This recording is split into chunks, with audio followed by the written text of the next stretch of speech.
एके ठाई काला तुका म्हणे भाविकाला करती नामाचे चिंतन गडी कान्होबाची ध्यान देवादी देवा जगत देवा देवा जगत देवा जगत देवा देवा जगत देवा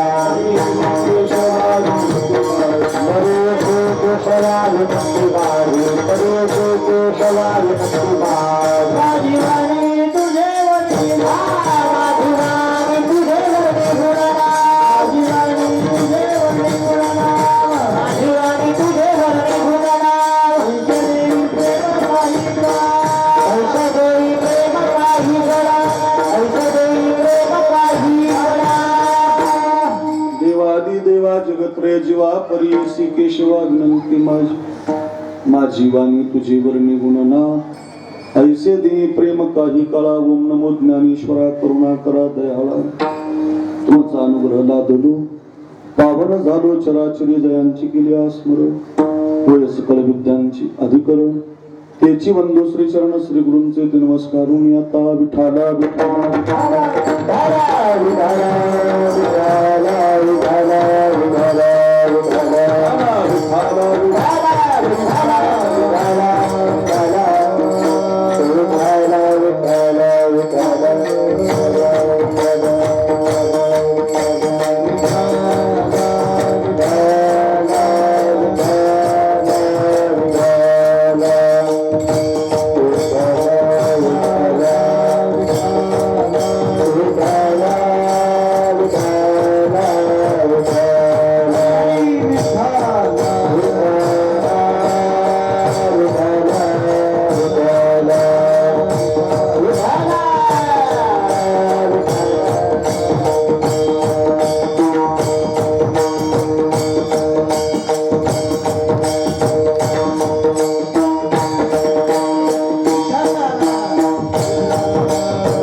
पाहता गोबळी खाय त्यांची उष्टावली करीती नामाचे चिंतन गडी कान्होबाची ध्यान.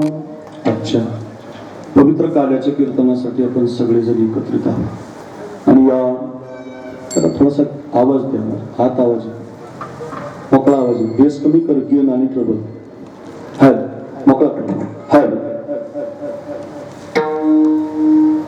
काल्याच्या कीर्तनासाठी निवडलेला अभंग वारकरी संप्रदायाच्या कलशस्थानी विराजमान असणारे जगद्गुरु श्री तुकाराम महाराज आणि तुकाराम महाराजांच्या अभंग गाथेमधला अतिशय महत्वाचा चार चरणाचा चार कडव्याचा काला या प्रकरणातला गोड असा अभंग आहे.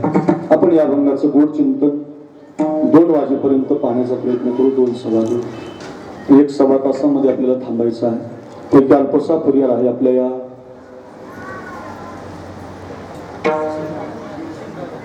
सिनगाव जहागीर या सिनगाव नावाच्या गावी गेल्या 3 वर्षापासून श्री संत देवीदासजी महाराजांच्या प्रगट दिनाच्या सोहळ्याच्या निमित्तानं 3 दिवसाचा भव्यदिव्य कीर्तन सोहळा या ठिकाणी आयोजित असतो. आणि या कीर्तन सोहळ्याच्या किंबहुना यात्रेच्या निमित्तानं आपण समस्त ग्रामस्थ मंडळी शिनगावकर या सगळ्यांच्या माध्यमातून आपल्या गावातील भजनी मंडळी सप्ताह करणारी मंडळी एका विचारानं एका गावात राहणारी आपण सगळीजण सगळ्यांच्या माध्यमातून बरेच दिवसापूर्वी ही काल्याच्या कीर्तनाची सेवा आमच्यापर्यंत दिलेली आहे. आणि आज त्या कार्यक्रमाचा हा काल्याचं कीर्तन करण्याचा योग आपल्या जीवनात आहे. कृपया बोलू नका फक्त तुम्ही. आणि त्या संबंधानं आज आपण या ठिकाणी एकत्रित आहोत. अतिशय सुंदरचं वातावरण कार्यक्रमासाठी उपलब्ध आहे. महाराष्ट्राच्या गायन क्षेत्रामध्ये अतिशय गोड ज्यांचं नाव आहे असे 2 गायक तुकारामजी महाराज राऊत संभाजीनगर आणि आमचे प्रदीप महाराज उर्फ चिरया बाळ महाराज, दोन जण आपल्याला गायला आहेत. दोघांसाठी जोरात टाळी वाजवा. महाराष्ट्राचे कोयनूर आहेत, छान गातात, छान आवाज आहे. महाराष्ट्रभर त्यांच्या नावाचं जय जयकार आहे. तुकाराम महाराज राऊत आणि प्रदीप महाराज दोघांनाही धन्यवाद. या दोघांच्या गायनाला साथ देण्यासाठी महाराष्ट्राचे लोकप्रिय मृदंग वादक आमचे ऋषी महाराज तरास, एक गोड पखावज वादक, लग्गीचा बाज स्पष्टता आहे हातामध्ये, फार छान वाजवतात. गणेश महाराज तराशी यांचे ते चिरंजीव आहे. त्यांच्या वडिलांनी माझी खूप कीर्तनं घेतली, जरा जोरात वाजवते. आपल्या गावाला भाग्यानेही कलाकार मिळाली. व्यस्त आहेत, बिजी आहेत, त्यांचा प्रवास शेड्यूल व्यस्ततेमध्ये आहे, तरी सुद्धा आपल्या या छोट्याशा शिनगाव नावाच्या गावी ही सगळी गुणीजन मंडळी उपस्थित झाली. त्यामध्ये ऋषी महाराजांना वंदन. समोरून हरिभक्त पराय रामेश्वर महाराज, ते पण अतिशय तयार आहेत संभाजीनगरचे, त्यांनाही माझं वंदन. रामेश्वर महाराज आणि ऋषी महाराज दोन वादक आहेत. प्रदीप महाराज, तुकाराम महाराज गायला आहेत. आपण परिसरातील गावातील, मग देऊळगाव राजा तालुका, बुलढाणा जिल्हा या भागातली सगळी परमार्थ प्रेमी गुणीजन टाळकरी मंडळी, सगळ्यांची नावं काही माहिती नाहीत, पण सगळ्यांच्या बद्दल आदर आहे. बसलेल्यापैकी आमचे गणेश महाराज आहे, त्यांचं एक मोठं नाव या भागामध्ये, कीर्तनकार, कथाकार, अतिशय छान आमचे गुरुबंधू आहेत. सगळ्या कीर्तनकारावर प्रेम करणारं व्यक्तिमत्व आहे. माझ्या कीर्तनासाठी धावत धावत पळत आले. त्यांचे कीर्तन, त्यांच्या गावातला आज पान सुपारीचा कार्यक्रम, यात्रेचा कार्यक्रम उरकून आले. त्यांच्याबरोबर संस्थांचे अध्यक्ष सुद्धा आलेले आहेत. त्यांच्या सगळ्यांना वंदन करतो, गणेश बाबांना. आपण सगळी बसलेली भाविक मंडळी आमच्या कार्यक्रमासाठी आमच्याच गावात तुमच्या जे ज्ञानेश्वर माऊली जायबाय खरं तर गेवरायला राहायला होते आणि माझ्या घराजवळ राहतात, पण आम्हीच कीर्तन असल्यामुळे आमची कधी भेट झाली नाही. तुम्हाला म्हटलं मी तुमच्या घरी बराच वेळा आलो, माझे घरच्याला भेटून गेले, माझी त्यांची भेटच झाली नाही. त्यांनी खूप आग्रह केला की यावर्षी बाबांचं काल्याचं कीर्तन झालं पाहिजे आणि सगळ्यांचा आग्रह होता. आणि यावर्षी आपल्या गावाला देवीदास बाबांच्या या प्रगट दिनाच्या निमित्तानं भव्य मंदिर आहे. काय सुंदर मंदिर आहे बघा. पांडुरंग आहे, बाबा आहे, गजानन महाराज आहेत, भगवान बाबा आहेत, माऊली आहे, तुकोबाराय आहे. गोड असं सुंदर मंदिर आणि गोड गाव, एका विचाराचं, सगळा समाज एका विचारानं गावामध्ये राहतो आणि त्या गावकऱ्यांच्या माध्यमातून प्रतिवर्ष आपण थाटामाटामध्ये हा सोहळा करतात. सगळ्यांना वंदन. शूटिंग करणारी, रेकॉर्डिंग करणारी, फोटो काढणारी सगळ्यांना वंदन. गजानन साऊंड सर्व्हिस किनीकर, तुम्हालाही माझं वंदन. चांगला आवाज दिला. मंडप डेकोरेशन बालदार चोपदार विनेकरी, सगळ्यांची नावं घेतली अशी समजतो. सगळ्या गावातल्या बहिणी, आमच्या मातृवर्ग, पुरुष वर्ग आहे, सगळ्यांना वंदन. अभंगाला, कीर्तनाला सुरुवात करतो. कधी कार्याचं कीर्तन संपेल तुम्हाला कळणार पण नाही आणि 1 वर्ष तुम्ही आजचं कीर्तन विसरणार नाही. फक्त एक काम करा, हाताने टाळी काही वाजू नका, हाताने टाळी वाजवा, मुखाने विठ्ठल विठ्ठल म्हणत जा आणि विक्षेप करू नका. येणाऱ्याला येऊ द्या, मैत्रीण आली की जवळ घ्या, मित्र आला की जवळ घ्या, गप्पा काही मारू नका. 1-1.25 तास सर्वांगाची कान करून ऐका.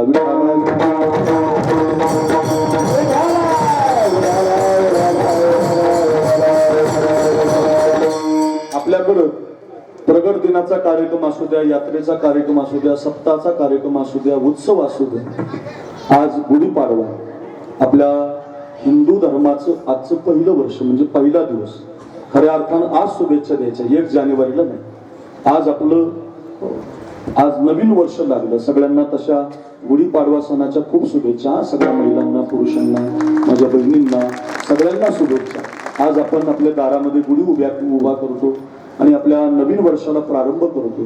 हे नवीन वर्ष तुम्हाला खूप सुख समृद्धीचं जावं, त्याच्यासाठी तर तुम्ही काला ठेवलाय, सप्ताह ठेवलाय. या कालखंडातला सप्ताह म्हणजे देवीदास बाबांना आशीर्वाद मागायचे, भगवान बाबांना आशीर्वाद मागायचे, पांडुरंगाच्या पाया पडून आशीर्वाद मागायचा. कुणी सौजन्य देतंय, कुणी अन्नदान देतंय, कुणी एका विचारानं भगवंताची भक्ती करतंय. असा सोहळा आपण या गुढीपाडव्याच्या मुहूर्तावर करत असतो आणि त्याचा आज काला आहे. काल्याचं कीर्तन असं आहे की ते शेवटी करावं. असा कार्यक्रमच नाही गणेश बाबा की त्याचा सप्ताहाच्या शेवटी काल्याचं कीर्तन झालं. मग काल्याचं कीर्तन शेवटी का करावं लागतं असा पहिला प्रश्न. काल्याचं कीर्तन दुपारी का करतात दुसरा प्रश्न आहे. आणि काल्याच्या कीर्तनात कृष्णाचं चरित्र का सांगतात तिसरा प्रश्न. सगळ्यांनी लक्ष देऊन ऐका. काल्याचं कीर्तन शेवटी का करावं? रात्री विलास महाराजांचं कीर्तन रात्री झालं, उखळीकर दादांचं कीर्तन रात्री झालं, अक्रूर महाराज साखरेचं कीर्तनच सकाळी का, दुपारी का, 12 ते 2 का, दुपारी का करायचं? बरं, काल्याच्या कीर्तनात आज दहीहंडी बांधावी लागते, कृष्णाचं चरित्र सांगावं लागतं. शूर नाही, वीर नाही, संत नाही, साधू नाही, कृष्णाचं चरित्र का सांगायचं? 3 प्रश्न आहेत. काल्याचं कीर्तन शेवटी का करावं, काल्याचं कीर्तन दुपारी का करावं, आणि काल्याच्या कीर्तनात कृष्णाचं चरित्र का सांगावं? 3 प्रश्नाची उत्तर कळाली की अभंगाचं पहिलं चरण कळतं. बघा, काल्याचं कीर्तन शेवटी का करावं, तर त्याचं उत्तर आहे, काला या शब्दाचा अर्थ आहे परिपूर्णता, म्हणजे त्याच्यानंतर परत शेवट नाही. म्हणजे उदाहरण सांगतो, आपण मंदिराचं बांधकाम सुरू केलं, आपलं गाव इकडं पुढचं आलं, मागे एक गाव आहे आपलं चूल, आपण इथं आलात, इथं आल्यानंतर आपण हे मंदिर बांधलं. अगोदर देवीदास बाबांचं बांधलं, पांडुरंगाचं बांधलं, भगवान बाबांचं बांधलं, माऊलीचं बांधलं. हे मंदिर उभा करत असताना अगोदर त्याचा पाया तयार झाला. पायावरती भिंती उभ्या राहिल्या, भिंतीवरती स्लॅब पडला, स्लॅब मध्ये मूर्ती बसवली, मूर्तीला मंदिराला फरशी बसवली, कलर दिला. किती सुंदर मूर्ती आहे, किती क्वालिटीचं बांधकाम आहे, किती सुंदर फरशी आहे, याच्यावरून मंदिर पूर्ण झालं नाही. मग मंदिरावरती ज्या दिवशी कळस धारण झाला त्या दिवशी मंदिराचं बांधकाम पूर्ण झालं. तसं कितीही कीर्तन ऐकली तरी जोपर्यंत काल्याचं कीर्तन होत नाही तोपर्यंत कळस पूर्ण होत नाही. म्हणून काल्याचं कीर्तन हे कळसाचं कीर्तन आहे, ते परिपूर्णतेचं कीर्तन आहे. देवळाच्या कामा कळसू माऊली म्हटले, मंदिराचा कळस एकदा बसला की मंदिर पूर्ण झालं. तसं काल्याचं कीर्तन झालं की सिनगावचा सप्ताह पूर्ण झाला. पहिला प्रश्न अजून नाही कळालं, दुसरं उदाहरण सांगतो. परम गंगेशी सिंधू प्रवेशू, आपण सगळेजण ऐकणारे आहात. माझ्याकडे बघ, आपल्या देशातून गंगा वाहतात, तुमच्या विदर्भातून वाहतात, मराठवाड्यातून वाहतात, खानदेशातून वाहतात, पश्चिम महाराष्ट्रातून वाहतात. या देशातल्या ज्या सगळ्या नद्या आहेत त्या नद्या वाहत असताना ज्यावेळेला निघतात त्या सगळ्या नद्या समुद्राला जातात. पूर्णा घ्या, तापी घ्या, गोदावरी घ्या, कावेरी घ्या, नर्मद, कोणती घ्या, या देशातल्या जेवढ्या गंगा आहेत त्या सगळ्या गंगा समुद्राला जात असतात. समुद्राला एकदा गंगा मिळाली की गंगेचा प्रवाह थांबला, पूर्ण झाला. तसं काल्याचं कीर्तन झालं की सप्ताह पूर्ण झाला. पूर्वीच्या काळामध्ये जिल्हा परिषदच्या शाळा असायच्या, आताही आहेत. आपल्या गावाला आहे शाळा? कितवी पर्यंत आहे शाळा? 5वी पर्यंत, 10वी पर्यंत. मोठी शाळा आहे आपल्या गावाला. आता बऱ्याच मुली शाळेत जाणाऱ्या, कॉलेजला जाणाऱ्या, काही शाळेत जाणारी मुलं, काही गेलेली म्हणा, नांदायला गेलेल्या मुली, सगळ्या इथं बसलेल्या आहेत. आपण शाळेत जात होतो, काही जातात, काही जण जाणार आहेत. सगळ्यांनी कल्पना करा, शाळा भरलेली आहे, वर्ग भरलेला आहे, 25 मुली या बाजूने, 25 मुलं या बाजूने. गुरुजी वर्गामध्ये आले, पांढरा खरू हातामध्ये घेतला. माझ्याकडे बघा, काळ्या बोर्डावरती वाक्य लिहिलं गोदावरी. काय वाक्य लिहिलं? गोदावरी. आणि वर्गातल्या 50 पोरांना गुरुजीने प्रश्न विचारला, पोरांनो आपला आजचा विषय गोदावरी, सांगा बरं गोदावरी गंगेचा उगम कुठून झाला? पोरं वर्गामध्ये 50 होते. एकाही मुलाला त्याचं उत्तर देता येणार. सगळ्यात मागच्या बेंचवर आपल्या सिनगावचा बाळू नावाचा पोरगा बसला होता. गणितात नापास, इंग्लिशमध्ये नापास, त्याला बोलता येत नव्हतं, इंग्लिश जमत नव्हती, गणित जुळत नव्हतं, शुद्ध लेखन जमत नव्हतं. पण त्याला कीर्तन ऐकायचा नाद होता. गावात सप्ताह सुरू झाला की ऋषी महाराजाच्या पखवाजाला मांडी लावून बसायचा, पखवाजाला कणिक आणून द्यायचा, तुकाराम महाराजांच्या चाली ऐकायचा, प्रदीप महाराजांचा आवाज ऐकायचा, कीर्तनकाराची कीर्तन ऐकायचं. त्यामुळे त्याला आजचं उत्तर माहिती होतं. त्यानं हात वर केला, गुरुजी मी सांगू? गुरुजीला आनंद झाला, बुवा कधीच उत्तर न देणारा बाळू आज कसं काय उत्तर द्यायला लागला? सांग म्हटले बाळू. बाळाला पहिल्यांदा चान्स आला, बाळ्या बेंचवर. गुरुजीने थाटात विचारलं, बाळू गोदावरी गंगेचा उगम कुठून झाला? बाळू म्हटला, गुरुजी नाशिक नावाचा जिल्हा आहे, नाशिक जिल्ह्यामध्ये त्र्यंबकेश्वर नावाचा तालुका आहे, त्र्यंबकेश्वर तालुक्याला ब्रह्मगिरी नावाचा पर्वत आहे आणि ब्रह्मगिरी पर्वतावरून गोदावरी गंगेचा उगम झाला. शाबास बाळू, क्या बात आहे बाळू, वा शाबास बाळू. सांग म्हटले गंगा पुढे कुठे गेली? गुरुजी साधा नव्हता, पक्क करून घेणार. पुढे कुठे गेली? बाळ्या कमी नव्हता, शिनगावचा होता. बाळ्या म्हटला, गुरुजी जशी गंगा ब्रह्मगिरी पर्वतावर निघाली तशी ती गंगा कुशावर्त नावाच्या कुंडात आली. शाबास बाळू. पुढे कुठे गेली? म्हटले पुढं गंगापूरच्या धरणात, पुढं नाशिकच्या रामकुंडात, पुढं नांदूर मधमेश्वरचं धरण, पुढं कोपरगाव, पुढं पैठण तालुका, नाथसागर, पुढं गेवराई तालुका, बीड जिल्हा, पुढं खाली परभणी जिल्हा, त्याच्या पुढं नांदेड जिल्हा, गावं सांगत सांगत सांगत पुढे कुठे गेली, पुढे कुठे गेली, पुढे कुठे गेली.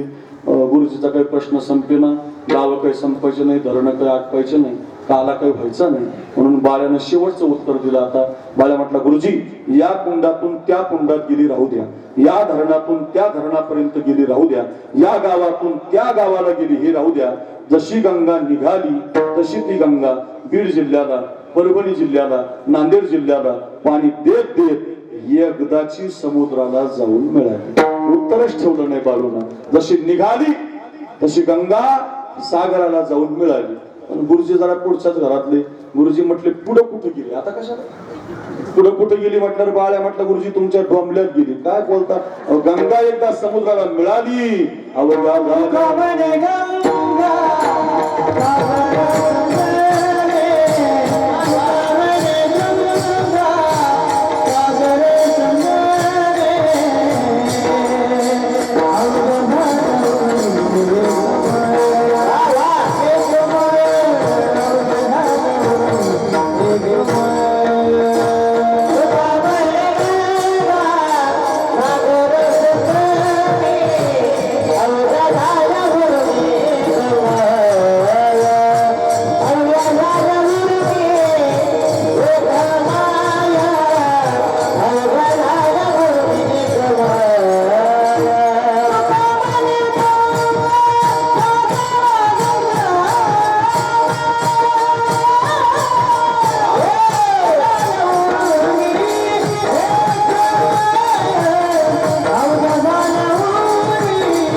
गंगा सागर संगमी, गंगा सागर संगमी. अर्थ आहे तुकोबराय म्हटले, गंगा एकदा सागराला मिळाली.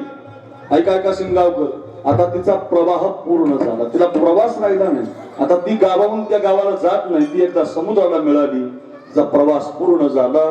तसं काल्याचं कीर्तन झालं, सिंगावचा कार्यक्रम पूर्ण झाला.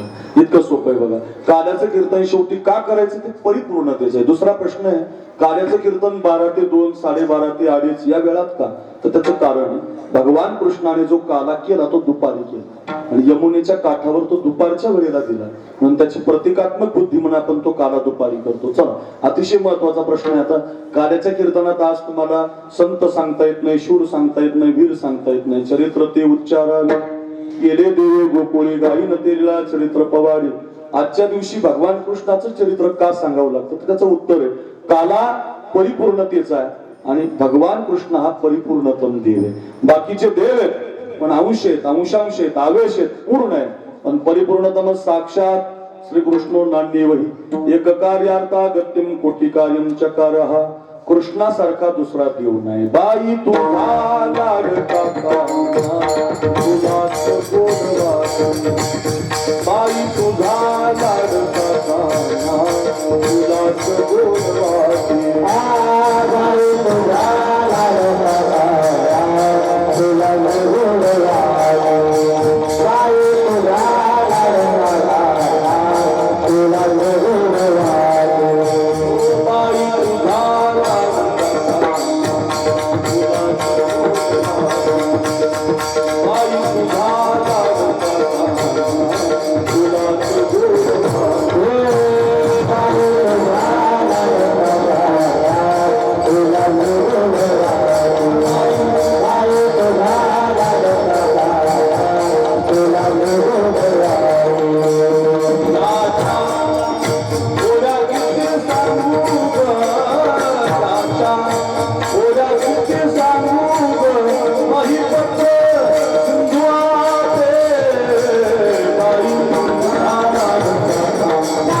टाळ वाजवा.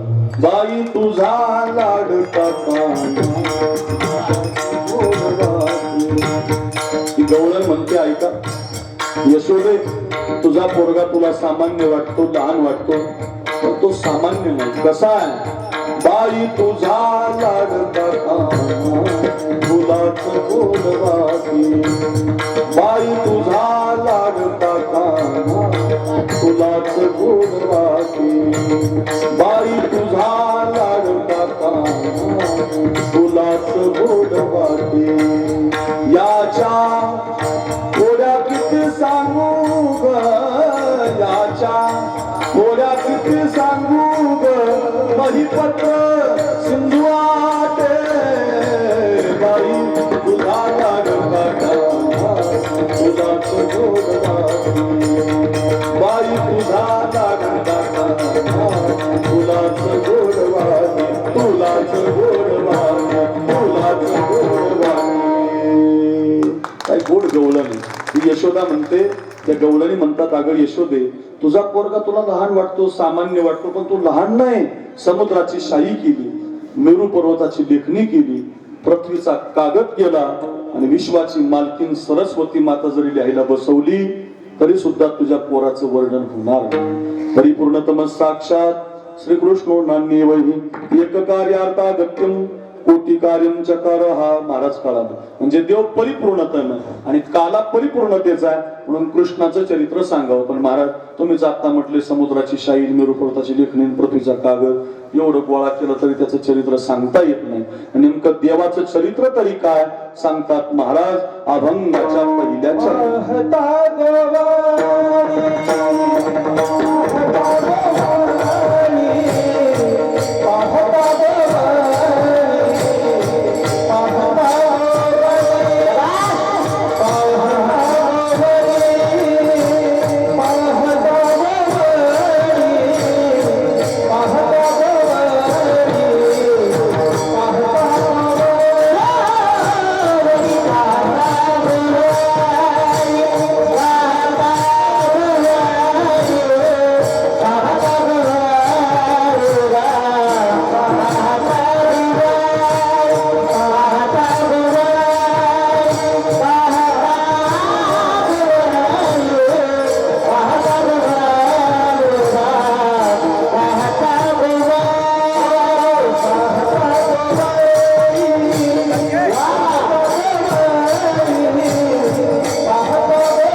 अभंगाच्या पहिल्या चरणात पाहता भुवनी काय चरित्र घडलं. पाहायला गेलं तर गायीच्या धारा काढणारे गोपाळ आणि पाहायला गेलं तर विश्वाचा मालक भगवान.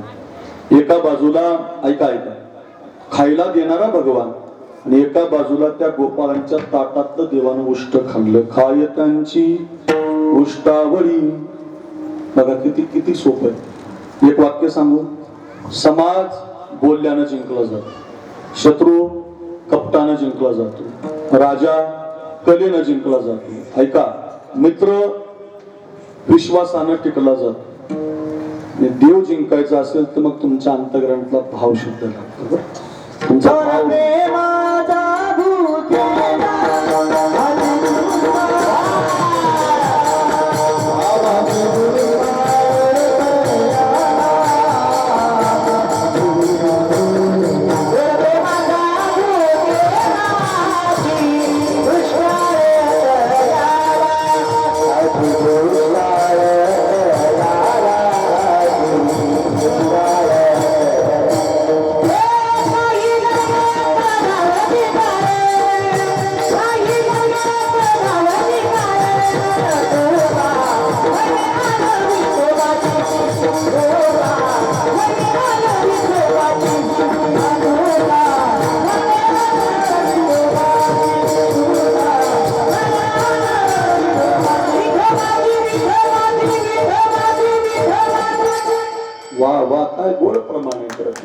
काही नलगी एक भावाची कारण तुका म्हणे आन विठोबाची.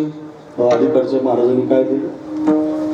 थोर प्रेमाचा भुकेला हाची दुष्काळ तयाला अंतरीची घेतो गोडी पाहे जोडी भावाची. देव सोयरा देव सोयरा देव सोयरा दिनाचा देवा कारणे भाव तस्मा. भावाची कारण भाव 1000 प्रमाण आहे. सगळ्याला चाली लावल्या तर इथंच आपले 2 वाजतील. अर्थ एवढाच आहे. मला सांगायचं काय तुमचा भाव शुद्ध झाला की देव तुमचं सगळं घेतो. शुद्ध ज्याचा भाव झाला दुरी नाही देव त्याला. शबरीची उष्टी बोरं खातो सुदाम देवाची कोरडी पोहे खातो. तुम्ही कोण आहात, कोणत्या जातीचे आहात, कोणत्या पंथाचे आहात, श्रीमंत आहात का गरीब आहात याचा विचार न करता तुमच्या जवळचं सगळं खातो. पाहता गोवळी खाय त्यांची उष्टावळी. तुमच्या सिनगाव मध्ये कढी करतात. कढी वाजी बोला. कढीची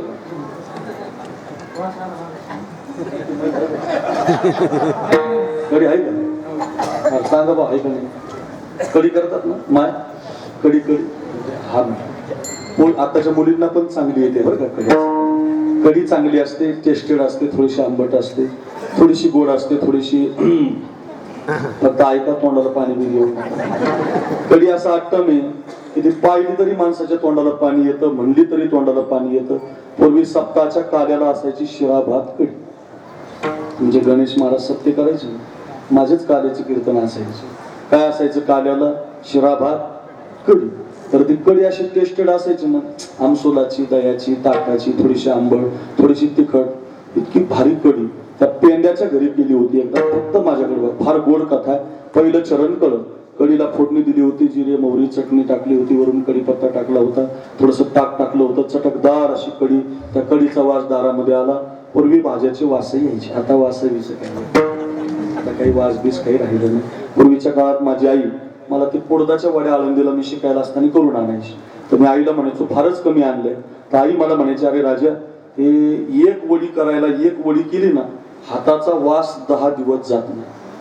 हाताचा वास 10 दिवस जात नाही. एवढं भारी तिखट होतं, एवढा भारी मसाला होता आणि ते त्याच्यामुळं हाताची आग होती म्हणून एवढ्याच आणले. आता आईला म्हणलं ना वडी कर, तर आई म्हणते आता वडीचाच वास येत नाही त्यामुळे काही मजा नाही. पूर्वी हाताचा वास जात नव्हता, आता वडीचाच वास येत नाही. फार टेस्टेड असायची. अशी ती वास दारामध्ये आला. माझ्याकडे बघा तो पेंड्या खेळत होता. त्यानं पाहिलं आईनं काहीतरी बनवलं. धावतच घरामध्ये गेला. आई आई आई काय बनवलं? आई म्हटलं अरे पेंड्या चटक्याचं ऊन पडतंय ना त्यामुळे आपल्याला प्यायला कढी केली. असं का? दे ना आई मला. आईनं लगेच लेकराला एका ग्लासामध्ये दिली. तुम्ही माझ्याकडे बघा. पेंड्यानं ग्लास घेतला, प्यायला सुरुवात केली. कढी पेता पेता त्याची जिभेला चव लागली. इतकी टेस्टेड कढी, फारच गोड, थोडीशी मध्यम तिखट, थोडीशी आंबट, फार गोड झाली होती, टेस्टेड झाली होती. जशी जिभेला चव लागली तशी त्या पेंड्याला वाटलं ही कढी माझ्या कृष्णाला किती आवडेल, माझ्या कानाला किती आवडेल, माझ्या मित्राला. हे बघा सुखामध्ये देव आठवला पाहिजे, दुःखात नाही. आपलं चांगलं चाललंय तेव्हा भजन केलं पाहिजे. विठ्ठल सुखा मग विठ्ठल दुखा. दुःखात नाही भजन, भजन सुखात केलं पाहिजे. सावकार की बुडवली तुकोबारायांनी भजन केलं. आपल्यासारखं नाही त्यांचं दुःख आलं मग राम राम राम राम. तर दुःखात नाही, सुखामध्ये करावं लागतं. संकट आल्या लोक मग जय हनुमान गान गुण सागर, ते संकटात नाही, ते त्याला रोज करावं लागते हनुमान चालीसा, तेव्हा ती संकटात कामाला येत असते. संकटात नाही, तुमचं चांगलं चाललंय तेव्हा तुम्ही भजन करा. तुमचं चांगलं चाललंय तेव्हा एखाद्या गरीब मित्राला सांभाळा व त्याला कपडे घ्या. तुमचं बरं आहे ना, मग तुमचा गरीब मित्र सांभाळला पाहिजे. तुम्ही बरोबर शिकलात ना, मग तो आता गरीब झाला, लहान झाला, मग त्याला लांब, तसं नाही, गरीबीला सांभाळलं पाहिजे. सुदामा कृष्णाकडे भेटायला आला तर त्याचा एक घास घेतला, एक, तर त्याचा गाव सोन्याचा केला. बरं का, गाव सोनियाचा दिला गा, त्याला मैत्री म्हणतात. मैत्री याला म्हणतात. गरीब सांभाळला पाहिजे, गरीब. तसंच झालं. त्या पेंड्याला आठवण आली की कधी माझ्या कृष्णाला किती आवडल, मित्राला किती आवडल. पण काय झालं, पेंड्याच्या आईचं यशोदेचं लय कळायचं. 36चा आकडा होता दोघीचा. ती यशोदा त्या पेंड्याच्या आईकडे पाहत नव्हती आणि पेंड्याच्या आई काही त्या यशोदेकडे पाहत नव्हती. कडी न्यायची तर यशोदेच्या पोराला. आता कसं काय करावं, आईला म्हणावं तर आई द्यायचीच नाही बुवा. मग त्यानं डोकं लावलं, आई काय तुझ्या हाताला चव आहे, किती मस्त कडी केली आई, किती छान केली आई, खरंच तू अन्नपूर्ण आहे, तुझ्यासारखी कुणाला जमणार नाही, किती ग भारी. आई म्हटली मला घुमू नको, मी तुला ग्लासात, वाटी, जगात, मगात, लोटी, तांब्या, घराच्या बाहेर कडी देणार नाही. आई काय म्हटली, ग्लासात, वाटीत, जगात, मगात, लोटीत, तांब्यात मी तुला कडी देणार नाही. तुला काय प्यायची तर घरात प्यायची. पेंड्या, मी तुझ्या मित्राला कृष्णाला तिकडे नेऊ देणार नाही. आता किती अवघड झालं. कडी तर न्यायची कृष्णाला, आई तर देत नाही. माझ्याकडे बघा. मग त्यानं काय केलं, म्हटलं आई मला तुला सगळी, पण तुझ्या मित्राला देणार नाही, तांब्यात देणार नाही, ग्लासात देणार नाही, वाटीत देणार नाही. पेंड्या म्हटलं आई मला एक तांब्या भर दे. आईने एक तांब्यामध्ये दिली, मला प्यायची म्हणून घेतली. तांब्या तोंडाला लावला. माझ्याकडे बघा, कडी प्यायला सुरुवात केली. मी तर असा मजबूत लॉक टाकला, सेंट्रल लॉक, पुढं मजबूत लॉक टाकला. इथून जे कडी भरली, आता मला बोलायचं तुम्ही समजून घ्या. तोंडामध्ये कडी भरली, तांब्यात दिला फेकून. तांब्यात देत नाही, ग्लासात देत नाही, वाटीत देत नाही ना, तोंडात कडी भरली, तांब्यात दिला फेकून, धावतच निघाला. ज्याला लवकर जायचं असतं त्याला कायम अडचणी असतात. तुम्ही कायम ध्यानात ठेवायचं. तुम्ही लवकर जायचं म्हटलं की त्याला बैलगाडीवाला मधातच गाडी घालणार, मोटरसायकलवाला मधातच उभं राहणार. आपल्याला गडबड असते की अनंत अडचण. तसं त्या पेंड्याला कडी न्यायची देवाला, ते पळतच निघालं. कुणी अडवायचं, पेंड्या गालाला काय झालं, गालफुगी आली काय, त्याला सांगता येईना. सांगायला जावा, कडी आतमध्ये जाईल. कसा तरी रस्ता काढत पोहोचला. माझ्याकडे बघा, भिंतीला हात टेकून कृष्ण उभा होता. देवाच्या खांद्याला हात लावला, देवाने त्याच्याकडे पाहिलं, तोंड भरलेलं, आणि त्या पेंड्यानं हाताने इशारा केला, आकरा, हो कृष्णा आकरा. माझ्याकडे गंमत बघा, विश्वाच्या मालकानं मोठा आ केला. पेंड्यानं आपलं तोंड देवाच्या तोंडाला लावलं आणि आपल्या तोंडातली कडी देवाच्या तोंडात सोडून दिली. काय त्या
तोंडातली कढी आई तांब्यात येत नाही, ग्लासात येत नाही, आवडलेली कढी तोंडात भरली आणि पेंड्यानं आपल्या तोंडातली कढी देवाला देऊन टाकली. पाहता गोवळी काय त्यांची उष्टावळी.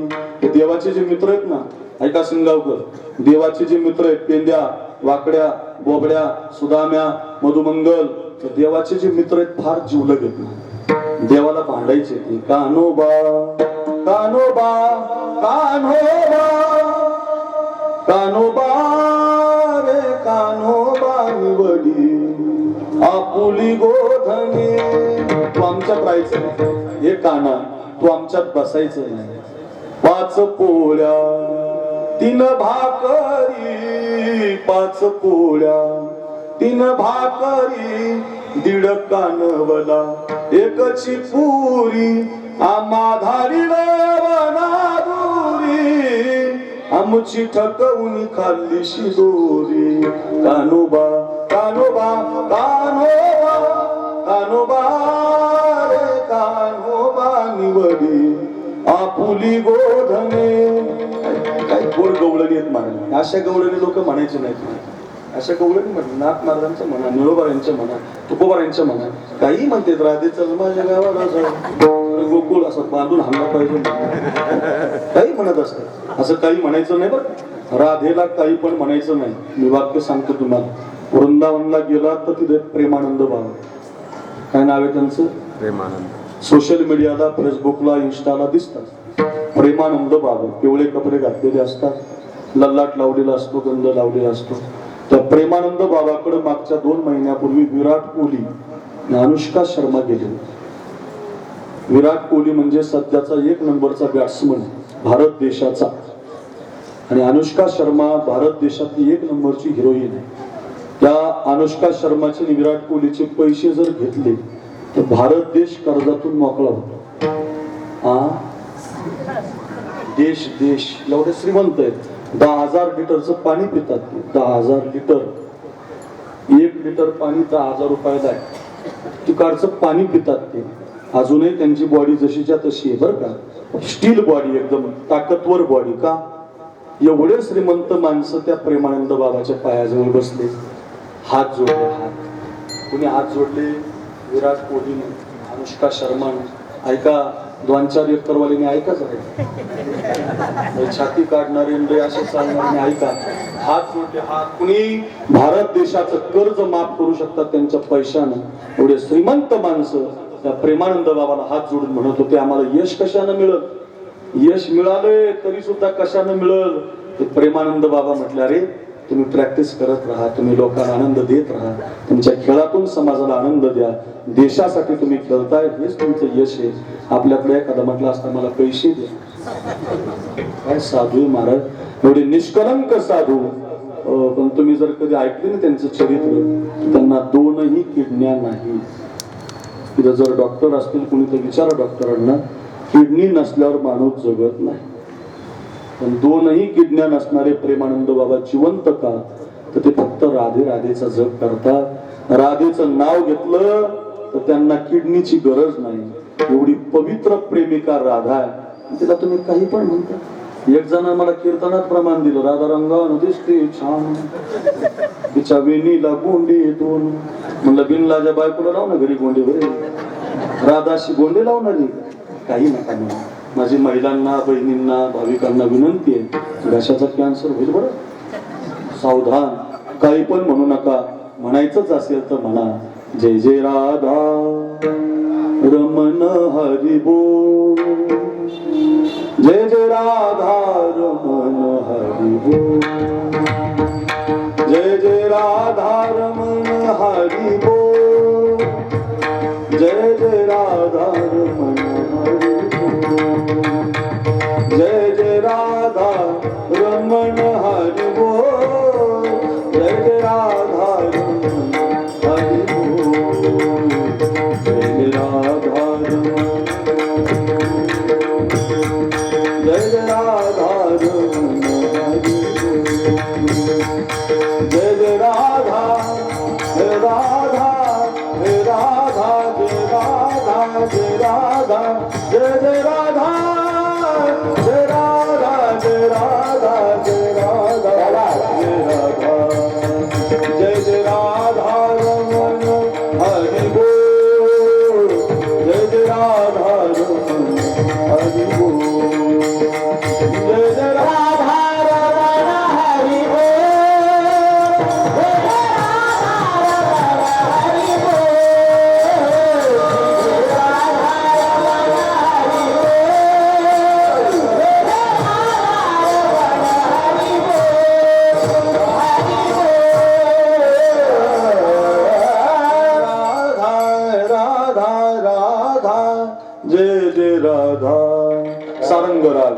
कंसराग भीमपळाचा मस्त गात जा, पण भजन गात जा, काही पण म्हणू नका बरं का. कशासाठी लांबलं आपलं गोपाळाची देवाची भांडणं व्हायची, 2 वाजले आपले.